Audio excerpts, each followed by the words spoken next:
O Mateus não vai escrever algo? Ele está apenas escrevendo o que viu e o que Jesus lhe disse diretamente. Mas eu estava lá para ver coisas que Mateus desconhece. Eu estava no círculo mais íntimo dele. Se eu não escrever essas coisas, elas se perderão na história. Sabe, se tentasse escrever cada coisa que ele fez, penso que nem mesmo no mundo inteiro haveria espaço suficiente para os livros que seriam escritos. Mas eu quero que saibam que ele é muito mais do que aquilo que foi visto ou tocado. No princípio, era a palavra. Ele estava com Deus. E a palavra era Deus. Tudo foi feito por intermédio dele. Sem ele, nada do que existe teria sido feito. Nele estava a vida.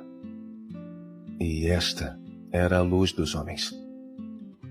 A luz brilha nas trevas, e as trevas não a derrotaram.